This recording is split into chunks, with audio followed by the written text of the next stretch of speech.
یعقوب علیہ السلام قرآن میں ان کا تذکرہ ہے، اللہ والوں کے تذکرے قرآن میں۔ اللہ تعالیٰ نے ان سے بچپن میں بچہ چھین لیا، سب سے پیارا بچہ یوسف علیہ السلام، جو اتنے خوبصورت تھے بڑے ہو کے کہ لڑکیوں نے اپنی انگلیاں کاٹی ان کو دیکھ کے، اتنا پیارا بچہ اللہ نے دور کر دیا۔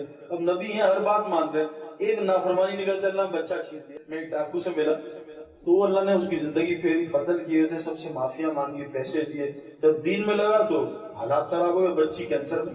اب کینسر والی بچی ایک سال زندہ رہی۔ اللہ قرآن میں کہتے ہیں لا یکلف اللہ نفسا الا وسعها لها ما کسبت وعلیہا ما اکتسبت، میں کسی نفس پہ اس کی طاقت سے زیادہ بوجھ نہیں ڈالتا۔ اللہ کہہ رہے جتنی طاقت ہوگی اس سے پہلے میں ہٹا دوں گا اس کو۔ ہم وہاں تک جانے نہیں دیتے اس تھریشولڈ تک۔ اب آپ باڈی بلڈنگ کر رہے ہیں اور بغیر درد کے آپ 100 کر رہے ہیں، آپ کا مسل 1 انچ نہیں بڑھے گا، آپ کو تو اس تھریشولڈ پہ لے جانا پڑے گا جہاں آپ کا مسل پھٹ جائے اور پورا میٹابولزم باڈی کا استعمال ہو، تب جا کے مسل گروتھ ہوتی ہے۔ ہم گراؤنڈ کے چکر لگائیں 10 کلومیٹر، جو سانس نہ پھولے، 1 انچ اسٹیمنا آگے نہیں بڑھے گا۔ ہمیں تو اپنا سانس لمبا پھولانا تاکہ ہماری ترقی ہو، تو دین میں ہم یہ کرتے ہیں۔ اب یعقوب علیہ السلام جو ہے، یوسف علیہ السلام خوبصورت بچہ، اطاعت پہ اطاعت اللہ نے دور کر دیا اور غلام بنا دیا۔ اتنے بڑے نبی خوبصورت غلام کی زندگی گزارے، اور پھر وہاں وہ جا کے اللہ کی مان رہے ہیں، نبی تھے، اللہ نے جیل میں ڈال دیا۔ جب ماں کے بچہ ہوتا ہے نا 9 مہینے، ماں کی شکل اور حالت بڑی خراب، اتنی خراب رہتی ہے کہ حضرت عمر رضی اللہ عنہ سے کسی نے پوچھا کہ میں ماں کو طواف کر کے آیا ہوں آج 7 چکر گود میں اٹھا کے، کیا میں نے ماں نے جو مجھے 9 مہینے پیٹ میں رکھا کچھ عطا کیا؟ کیا تو جو ماں نے 9 مہینے پیٹ میں رکھا اس کا بھی حق ادا نہیں کر سکتا اگر تو ساری دن ماں کو گود میں اٹھا کے طواف کرتا ہے؟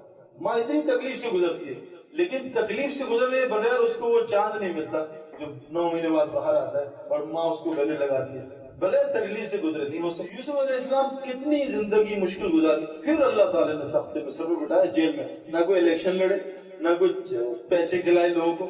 اللہ تعالیٰ نے خواب ڈالا، خواب کی تعبیر ان کے دل میں ڈال دی۔ 4 آدمی ایسے اس کائنات میں گزرے جو خواب کی تعبیر بتا سکتے تھے، جن میں یوسف علیہ السلام تھے، حضور صلی اللہ علیہ وسلم دوسرے تھے، حضرت ابوبکر صدیق تیسرے تھے، اور ابن سیرین رحمۃ اللہ علیہ جو تابعی میں سے 100 سال بعد آئے حضور کے جانے کے بعد، یہ 4 آدمی جو خواب کی تعبیر بتاتے تھے، جو کتابوں سے ثابت خواب کی تعبیر تھی، بادشاہ نے تخت پہ بٹھا دیا۔ حضور صلی اللہ علیہ وسلم اطاعت پہ اطاعت، اور اللہ قرآن میں کہہ رہے فَلَعَلَّكَ بَاخِعٌ نَفْسَكَ عَلَىٰ آثَارِهِمْ إِن لَّمْ يُؤْمِنُوا بِهَٰذِهِ الْحَدِيثِ أَسَفًا، کیا آپ اپنی جان لے لیں گے اگر یہ مسلمان نہیں ہوں گے؟ آپ اپنی جان کے پیچھے تو نہ پڑیں، اللہ تسلی دے رہے ہیں۔ ان کا مزاج سمجھنا پڑے گا۔ دین قید خانے کا نام ہے، مشکلات کا نام نہیں، قید خانے میں رہنا پڑے گا۔ بال کیسے بنو، لیکن کیا آپ کو پتا ہے پاکستان میں وولٹیج بہت کم آتی ہے، 220 نہیں آتی، دو ہی وولٹیج میں چیزیں صحیح رہتی ہیں، اگر وولٹیج ان سے ہٹے تو چیزیں برباد ہو جاتی ہیں۔ جہاں 120 آئی، 30 آئی، 20 آئی، 90 آئی، وہاں اے سی اڑ جاتے ہیں۔ پاکستان میں ہم اے سی اڑتے ہیں۔ آج مسلمانوں کی وولٹیج 220، 0، 220، 10، اوپر نیچے، کبھی نماز کبھی نہیں، کبھی سچ کبھی جھوٹ، اس وجہ سے ساری پریشانیاں۔ تو دین کے مزاج کو سب سے پہلے سمجھنا پڑے گا قرآن سے۔ قرآن سچی کتاب، ساری دنیا اس کو مانتی ہے، 1400 سال 30 سال ہو گئے، کوئی آدمی اس قرآن کے لفظ کو بدل نہیں سکا۔ اگر مجھے انگلش میں کوئی کتاب یاد کرنی ہے، بچے کو پہلے مجھے انگلش سکھانی پڑے گی، یہ ہو نہیں سکتا۔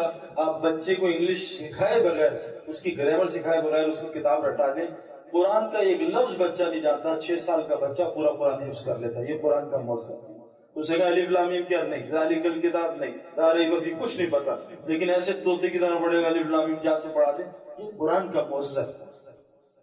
قرآن میں شاعری نہیں ہے، اللہ کہہ رہے ہیں، لیکن ساری کتاب ایسی لگتی ہے شاعری چل رہی ہے۔ شاعری ایک پیغام ہوتا ہے جس کو آپس میں ملنا پڑتا ہے۔ اللہ قرآن میں ایسی شاعری چلا رہے، اذا وقعت الواقعہ لیس لوقعتها کاذبہ خافضۃ رافعہ اذا رجت الارض رجا وبست الجبال بسا فكانت هباء منبثا كنتم ازواجا ثلاثا يا ايها المزمل قم الليل الا قليلا نصفه او انقص منه قليلا وزد عليه ورتل القرآن ترتیلا ان سنلقي عليك قولا ثقيلا۔ ایسے کافیوں مل رہے ہیں اور ہر آیت میں مختلف قصے سنا رہے ہیں۔ یہ قرآن کا موضوع، ایک آیت بھی قرآن کی ایک سورت بھی کوئی بنا نہیں سکتا، ایک زیر کو زبر بنا دے پوری سٹوری بدل جائے گی۔ یہ قرآن ہے۔ قلب بتایا جا رہا، قلب دل، آپ قلب پڑھ دیں اس کو کتا بن جائے گا، قلب کتے کو کہتے ہیں، قلب دل کو کہتے ہیں۔ الحمدللہ پڑھیں اللہ ساری توڑ پھوڑ اور ساری برائیوں کی وجہ تو ہے، یہ ہے مطلب. اور الحمدللہ پڑھیں اس کا مطلب ساری تعریفیں اللہ تیرے لیے. اب الحمدللہ کبھی سکھا ہی نہیں، پڑھے جا رہے الٹا الٹا سکھا. تو دین کے مزاج کو سمجھنا، دین میں آنے سے پہلے سمجھنا پڑے گا.